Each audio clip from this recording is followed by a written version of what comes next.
20h sur la télévision Futur Média. Bonsoir à toutes et à tous. Bienvenue à cette principale édition. Les titres, c'est tout de suite. Khalifa Sall, tête de liste de l'opposition à Dakar pour les prochaines législatives. La proposition du responsable libéral Babacar Gaye agrée Malick Gakou du Grand Parti. Son collègue Mamadou Goumbala pense que cette idée doit être approfondie au sein de Manko Wattu Sénégal.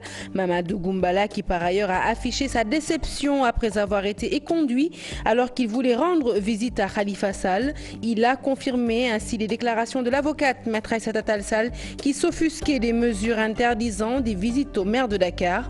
Khalifa Sall aurait droit à 20 visites par semaine, ce qui est selon l'avocate une séquestration.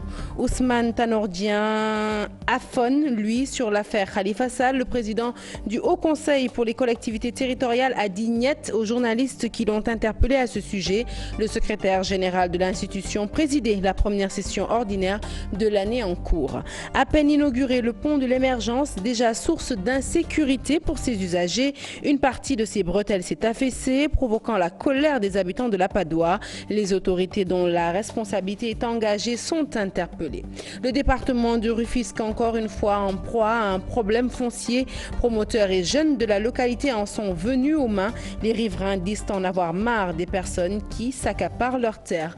L'invité du 20h, il s'agit de Mamadi Sissoko, maire de Khossanto. Il est interviewé par Mamadou Brekan. Une interview à suivre comme d'habitude tout de suite après ce journal. Voilà pour les titres, le développement à présent.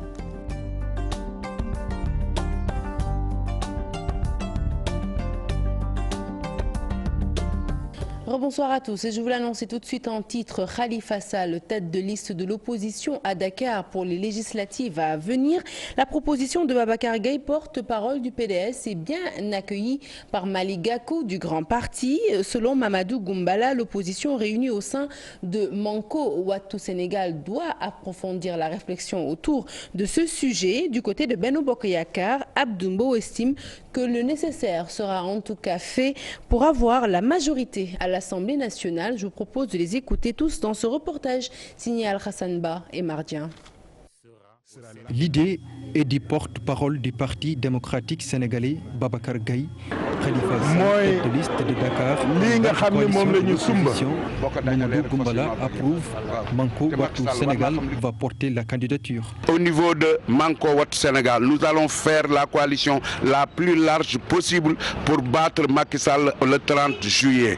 Khalifa Sall, Inch'Allah, il sera notre tête de liste, notre porte-drapeau dans le département de Dakar. Dakar, un enjeu électoral. Khalifa Sall, tête de liste de l'opposition, n'est-il pas une menace pour Benno Bokk Yakaar? Le porte-parole adjoint de l'APR ne veut pas personnaliser le débat.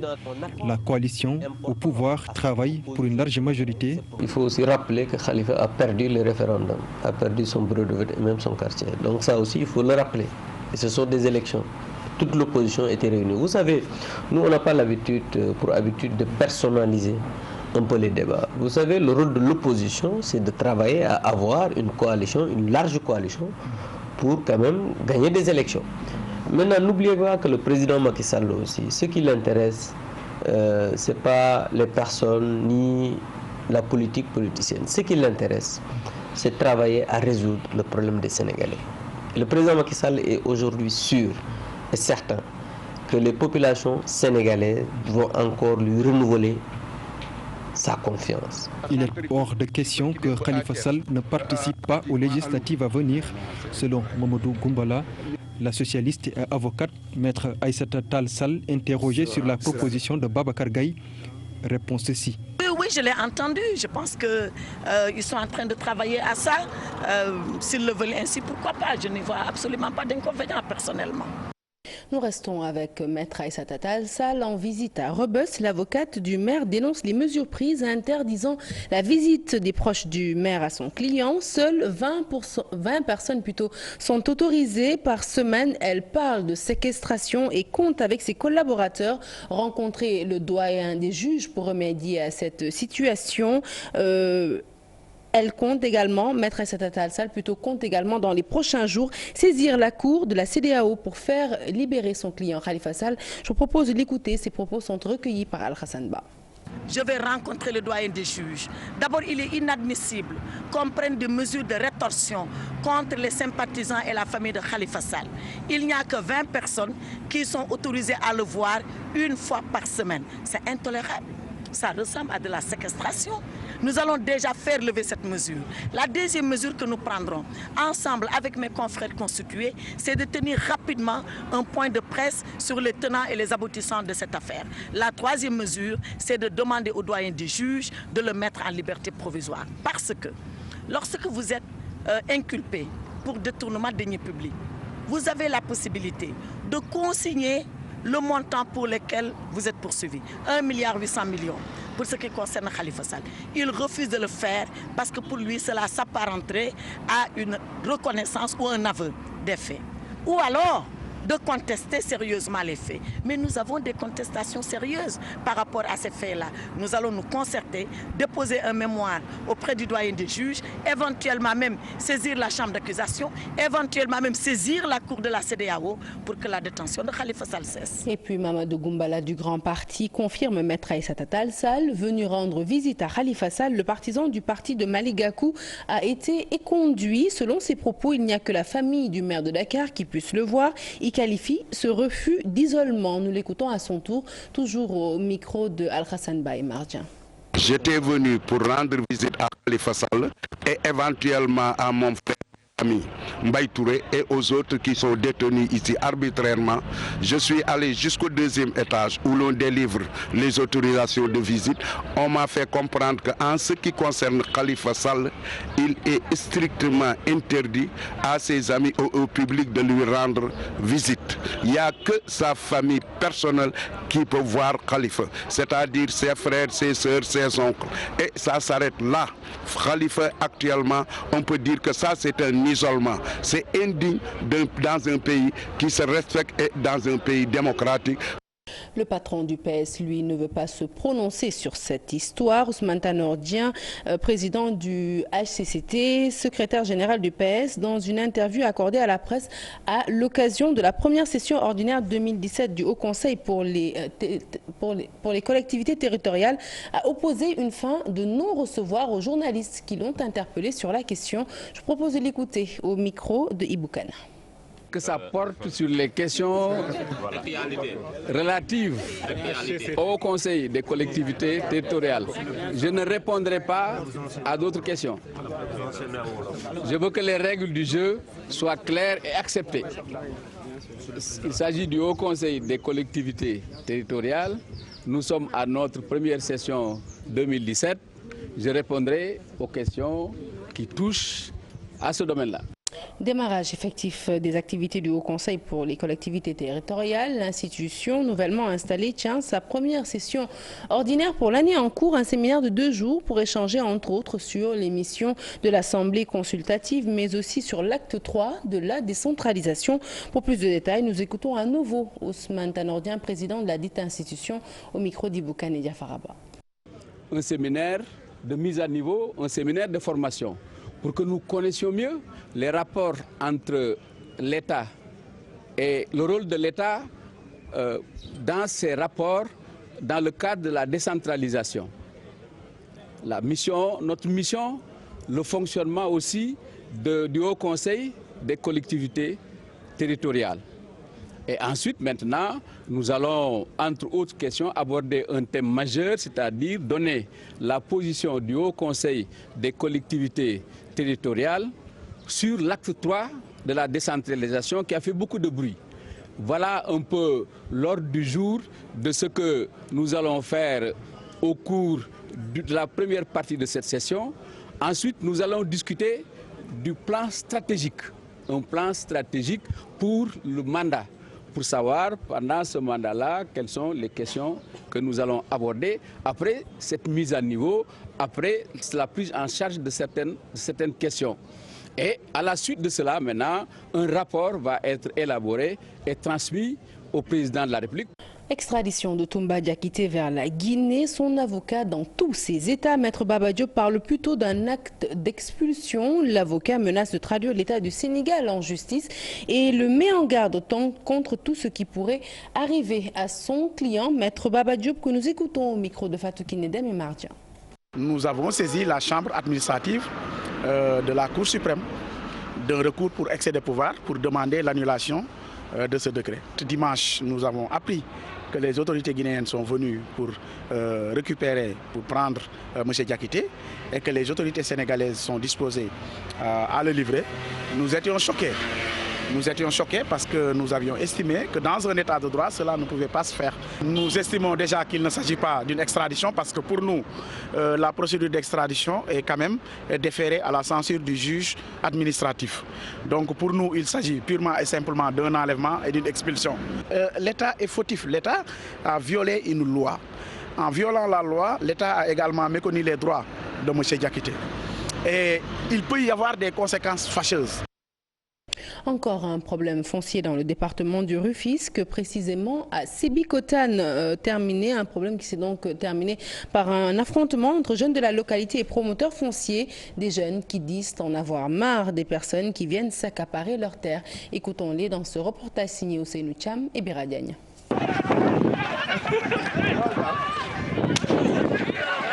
La tension était vive à Sébikotane, dans la commune de Sébikotane. À l'origine de cette bataille rangée, les jeunes de la localité ne veulent plus assister à l'accaparement de leurs terres. Nous manifestons notre ras-le-bol. Ce qui se passe est que c'est la terre de nos parents. Et on est là, dans notre grande surprise, les gens viennent s'accaparer. Et chaque instant qu'on verra des gens, des individus venir s'accaparer de nos terres, nous attaquerons. Oui. Ces jeunes décident de ne plus laisser un lopin de terre aux gens qui investissent leur localité alors qu'ils détiennent des actes en bonne et due forme. Ça a été à notre main, nous les propriétaires. Avec l'aval de la commune de Sébikotane, avec l'ancien maire Ablaye Ciss, nous avons payé légalement tous les droits ont été payés au niveau du trésor. Donc on attendait que le maire fasse des gestes. Mais malheureusement, à notre grande surprise, j'ai commencé à construire une fondation. Hier, quand je suis venu, j'ai vu que ma fondation a été détruite.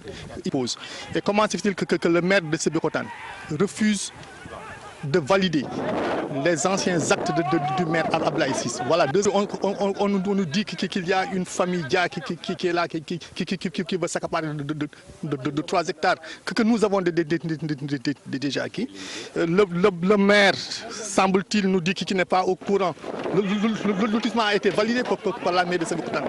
Lui, il n'est pas au courant du démolissement des parcelles qui sont là à Sébi. C'est ce qui est extrêmement grave. Et puis nous interdire, nous, acquérir de terrain, d'accéder au terrain. Un litige qui allonge les nombreux problèmes fonciers devenus monnaie courante dans la zone. Dans le centre de Dakar, la construction d'un centre dédié à la cinématographie sème la zizanie entre acteurs culturels et maires de Dakar Plateau. Les premiers accusent les seconds de leur empêcher justement d'édifier le centre au niveau du centre-ville de Dakar. Les acteurs culturels demandent plutôt au maire de Dakar Plateau de reculer ou alors à l'État d'arbitrer sur la question. Ce centre de cinématographie, c'est un projet annoncé en 2008 mais depuis bloqué par le maire de Dakar Plateau, Alioune Ndoye, qui refuserait de céder les lieux devant abriter ce centre. Ces acteurs ont tenu un sit-in pour dénoncer tout cela. Je propose de les écouter au micro de Fatou Kinedem et Mardian. Ces anciens locaux du service national d'hygiène devraient abriter le centre de cinématographie. Un projet annoncé il y a 9 ans. 9 ans d'attente également pour les acteurs culturels. Les conséquences de l'acte 3 de la décentralisation sont passées par là. Ce site a été octroyé en 2008 par Monsieur le Président de la République, Maître Abdoulaye Wade. À notre grande surprise, le maire alors nous a adressé une correspondance et à la tutelle pour leur dire que non, que ces locaux lui appartiennent, lui ont été affectés par l'acte 3 de la décentralisation. Moi, je pose cette question au maire qui bloque ce projet. Nous demandons l'acte 3 de la culture. Près de 300 millions ont été mobilisés pour la réalisation de ce centre. Pour une première estimation de 300 millions, cette somme a été mobilisée.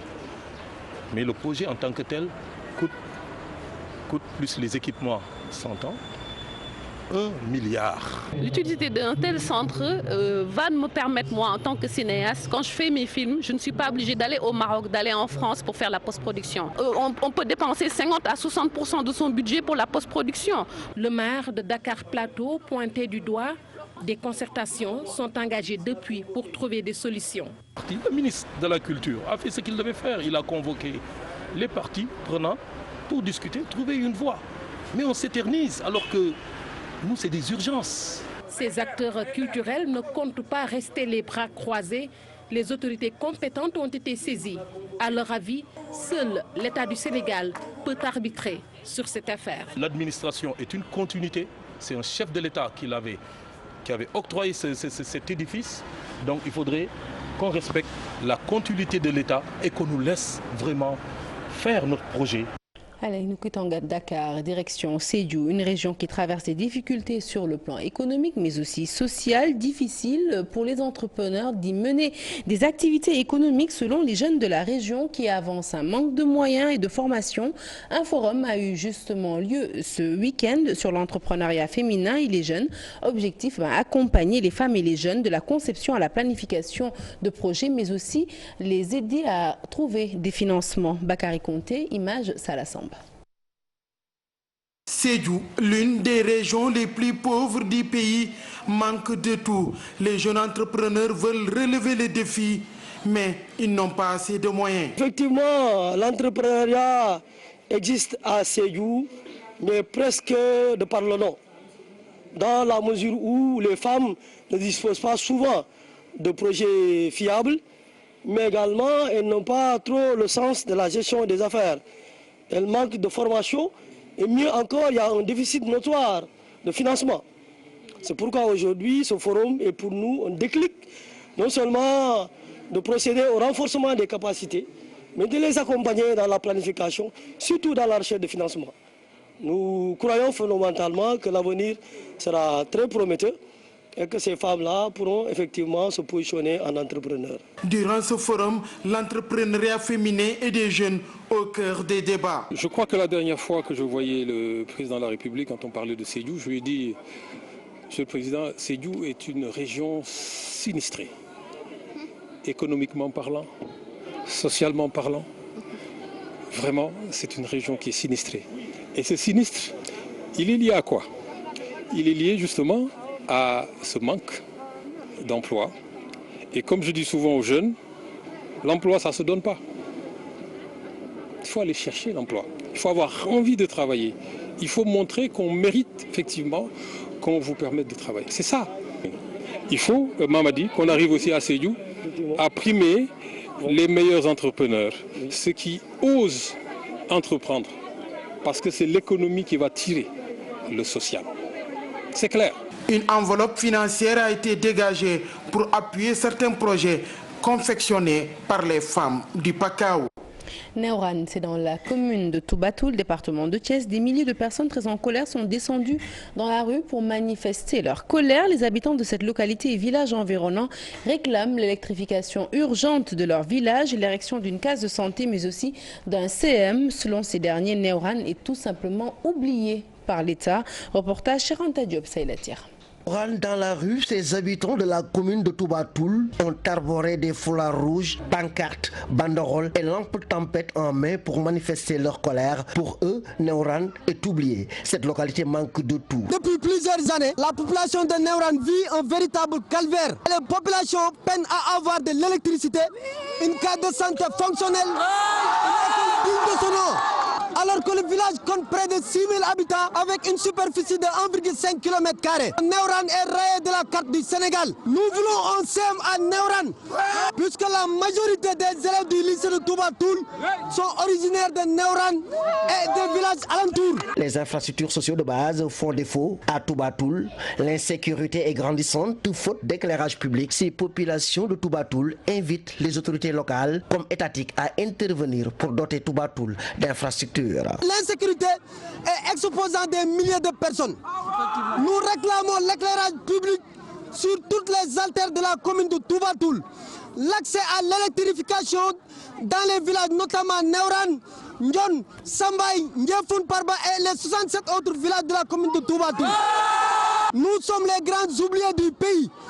L'électricité, la santé, l'éducation et tant d'autres structures socio-économiques de base font défaut chez nous. Nous avons constaté que le maire de la commune ne fait aucun effort à la recherche des solutions aux problèmes posés.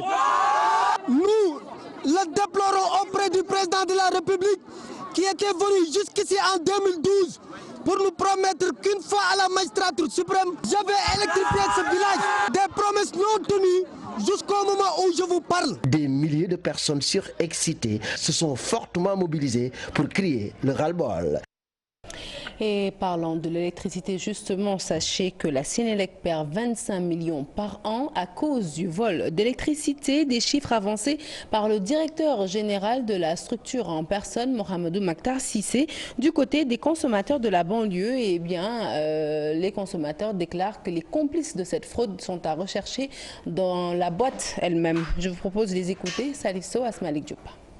Cette femme travaillait à la Société nationale d'électricité du Sénégal. Elle était à l'unité de contrôle comptable de l'agence de Guédiawaye. Son propos était celui du directeur de la Sénélec. Selon Maktar Sissé, le Sénégal perd 25 milliards de francs CFA par an à cause du vol d'électricité. Il faut cibler les grandes entreprises.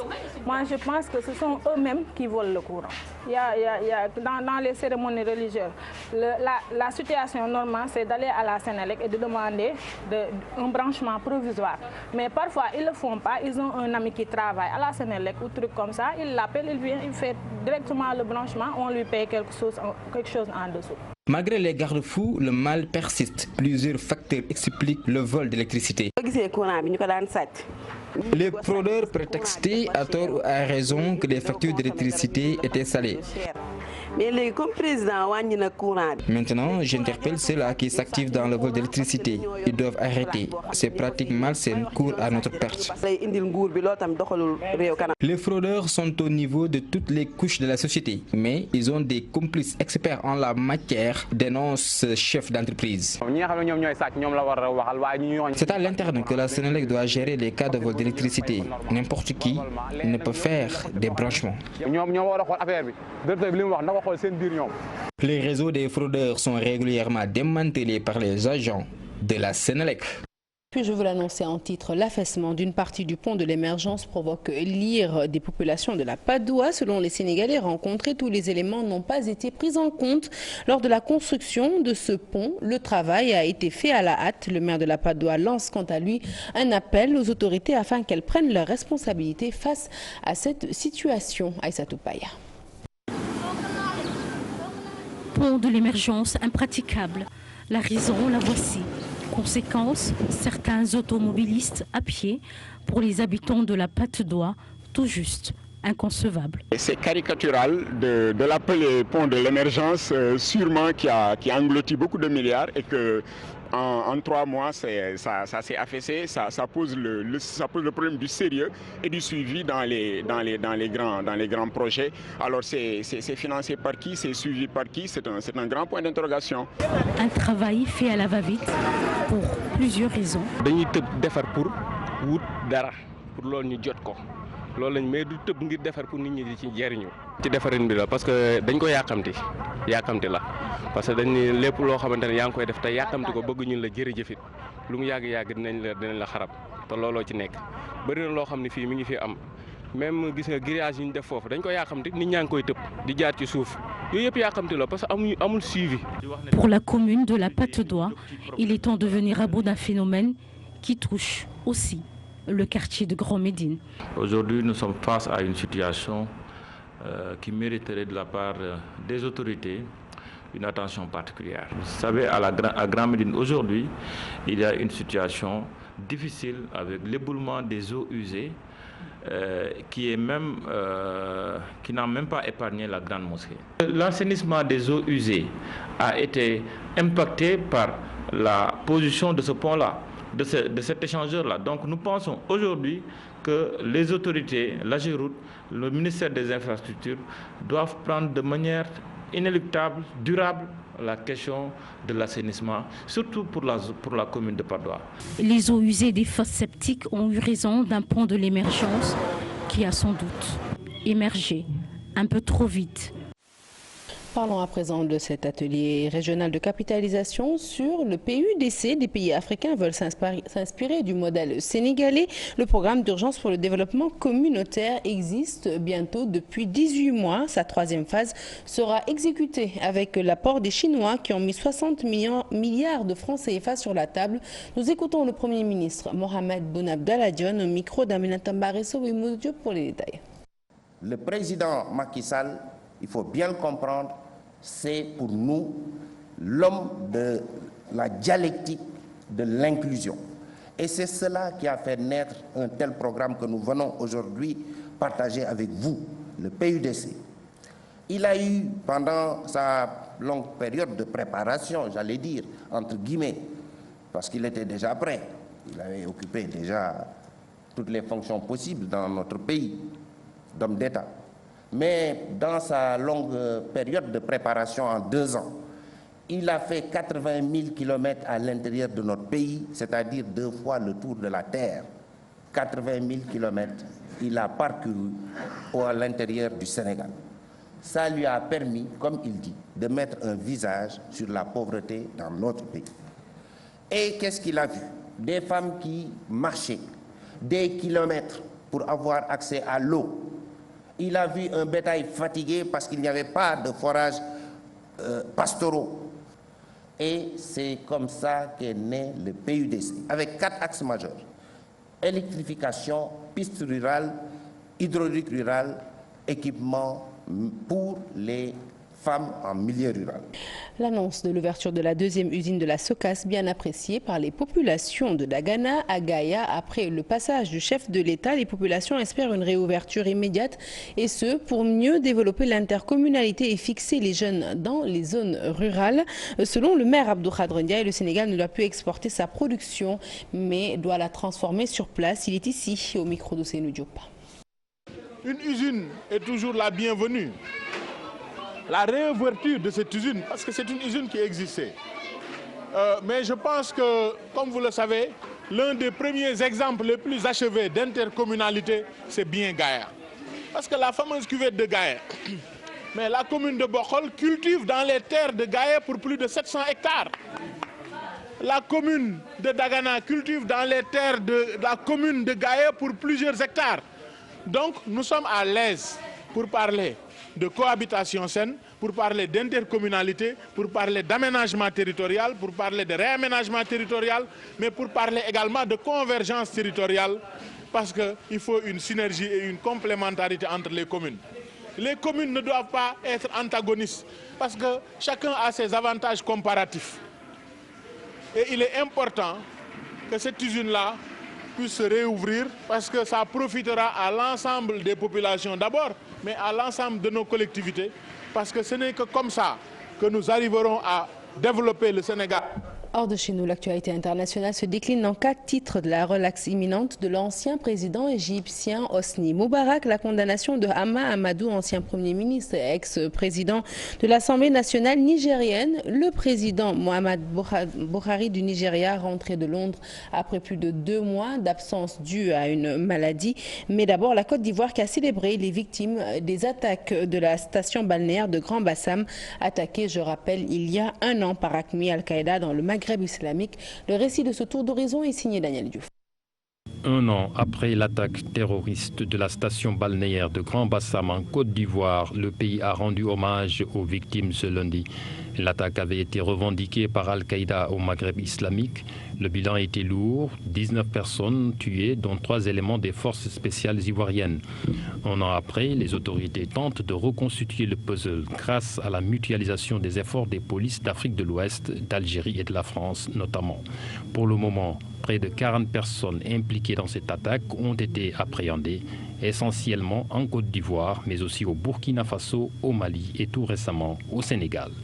Au Niger, l'ancien Premier ministre et ex-président du Parlement Hama Amadou vient d'écoper d'un an ferme de prison pour son rôle dans le trafic de bébés en provenance du Nigeria. Le procès s'est déroulé à Niamey. À l'ouverture, ses avocats avaient suspendu leur participation. Ils mettaient en cause la procédure de citation de l'opposant Hama Amadou, principal accusé dans cette affaire. Selon eux, leur client réside en France. Par conséquent, tous les actes de procédure doivent lui être envoyés dans ce pays. Ils estiment que ce procès n'est qu'une parodie de justice qui a pour seule intention de condamner le principal opposant au président Mahamadou Issoufou afin de le rendre inéligible pour les élections prochaines prévues en 2021.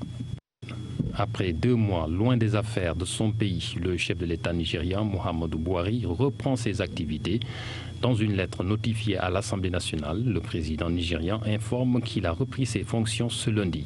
Il est arrivé vendredi au Nigeria. Muhammadu Buhari avait quitté le Nigeria le 19 janvier pour ses vacances, mais une fois à Londres, ses médecins lui avaient conseillé d'étendre ses congés pour des examens médicaux. Il y passera finalement 2 mois. Durant son absence, c'est son vice-président qui a veillé sur les affaires de l'État.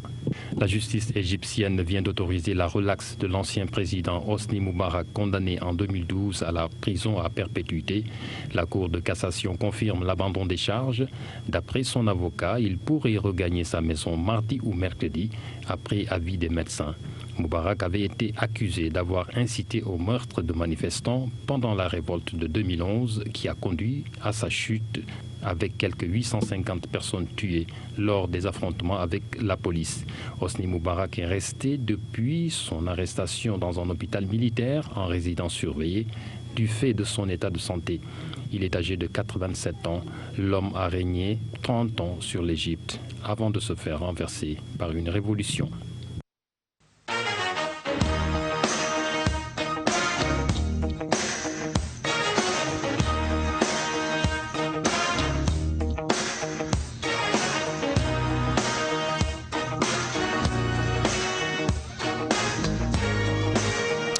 Après la défaite des Lionceaux en finale de la CAN U20 par 2-0 devant la Zambie, le ministre des Sports félicite les joueurs et les encourage pour les prochaines échéances, surtout pour le mondial de la catégorie qui doit se dérouler en Corée du Sud. Matarba était à Thiès pour présider le Grand Prix du Mara du Kesné. Je vous propose de l'écouter au micro de Madiop Mbaïper et Youssou Baro. Je félicite les Lionceaux qui ont perdu la finale devant la Zambie par 2-0, mais ils n'ont pas démérité. Les joueurs ont pu avoir aussi le ticket pour le mondial. Malgré la défaite, c'est une grande victoire d'aller jusqu'en finale. Course hippique à présent, nous restons toujours avec le Hara du Kesné qui a été remporté par le cheval Betty Bao. Une course à l'honneur de la présidente de l'association des entraîneurs d'Europe qui trouve avec un peu d'aide la course hippique au Sénégal peut faire de très grandes choses. Je vous propose de l'écouter à son tour dans ce reportage signé Pape Faraning. Ils étaient 12 chevaux sur la ligne de départ du Grand Prix du Hara du Kesné, une course remportée par Betty Bao de Papesnian. Une première pour le promoteur après plusieurs tentatives. Une belle victoire après cette tentative et cette fois-ci c'est la bonne. Et je remercie le bon Dieu. C'est le fruit d'un long travail avec toute mon équipe. Très satisfaite du Grand Prix à son honneur, la présidente de l'association des entraîneurs d'Europe pense qu'avec une réorganisation, les courses hippiques sénégalaises peuvent aller très loin.